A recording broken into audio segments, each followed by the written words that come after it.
Hello all, this is Wreck Havoc from Applied Tactics, or ATAC as you may know it. I wanted to do a short video on the equipment and builds that we use in the Immortal squad. This way those that are interested can start gearing and training for it and show you what we have.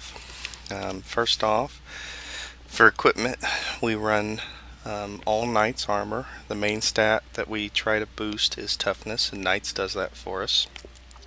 Every piece is exotic Knights, and we run 6 runes of the soldier. The main thing we run runes of the soldier for is 1, toughness, 2, shouts remove condition. Our jewelry is also Knights, as you can see. Again, for the same reason as the armor. We want to boost our toughness as high as we possibly can. Power and precision is also important, but not as important as not as important for the mini-me stack as it is for the other parts of the build that we run. Our weapons. Our staff is kind of our pivotal weapon. We hardly ever unequip the staff. We run Berserker on that so we can push our damage, get more crits, get more kills. That helps us build our Bloodlust stacks. As you can see, even in the mini-me stack, I'm running 2800 attack, 46% crit chance. I'll be well over 3500 while in combat, and still running a base of 16,735 health. This is all important for the mini-me stack, except for the crit. During the mini-me stack, you will not be using crit. You won't be hitting many people, but it comes in handy with the other builds, and I'll tell you about that here in a minute. For the Mason Shield, we are running soldier stats. They do boost our survivability a little bit.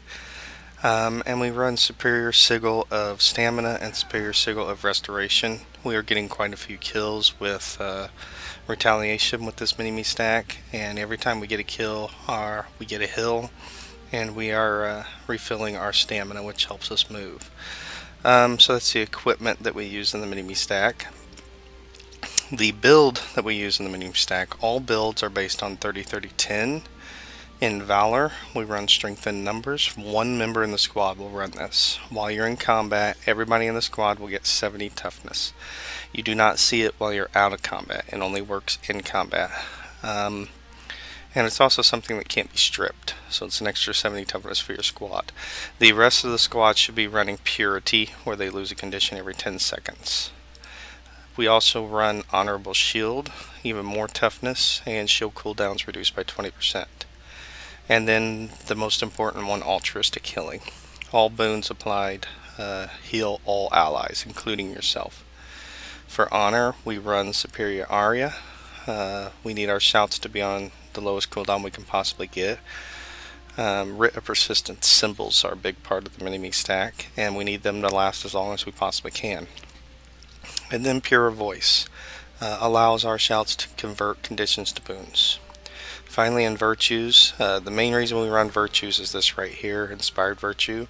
Every time we use our Virtues, we buff the entire group with buffs, which procs Altruistic Healing and gives us heals. And then we also run Vengeful for Retaliation lasts 25% longer, especially in the mini-me stack. This is important. We need our Retaliation because it's all the damage we have when we're stacking. So this is the mini-me stack. Let me swap some things out and I'll show you the other builds. So this build here will be what we call the meat grinder. Basically you just replace the mace shield with a Berserker greatsword.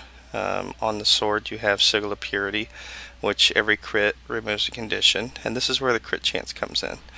As you can see with this build, we're not just a damage soak. We can easily swap a weapon and a couple of traits, and now I have 3,000 attack. And what I want you to understand is there's things that we have in this build that apply to crit that boosts our attack even higher. When we're all on the attack, we can get might stacks quite frequently, and we can average about 12 to 13 might stacks, which puts us around 3,400 attack. When we're running full 25 might stacks, it goes well over 3,700 attack, and that's a lot of damage. As you can see, our crit chance is at 56% with 39% crit damage. This also helps us do a lot of damage for the different things that we do, and we are still quite survivable with 3,200 armor and 15,455 health base. All the other equipment remains exactly the same, nothing else has changed. And then our traits, we do trait out a little bit different for this particular build, which is called the Meat Grinder. One member will still run Strength and Numbers, the rest will still run Purity. But we have swapped out in Valor to Retributive Armor, which gives us even more crit based off of our toughness. And this is a big boost to our crit damage, our crit hit chance. In Honor, we swap out the Adept trait to Symbols Are Larger. It does make a huge difference, believe me. We keep Writ of Persistence. We still want them to last as long as we possibly can. But then on our Grandmaster, we swap out for Empowering Might.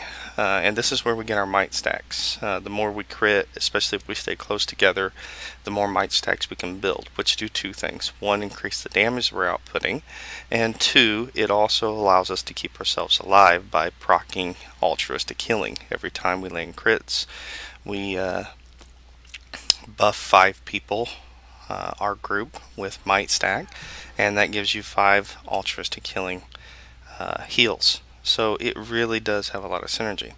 For the Meat Grinder, we basically stay the same in our virtues with Vengeful. Now, we do change a few things for Hammer Time. Hammer Time is another build we run. Let's go back to Meat Grinder though for a minute. Where would we use this? This gets used a lot below keeps. We're taking a keep, or they're up on a wall somewhere. We can get down underneath the wall.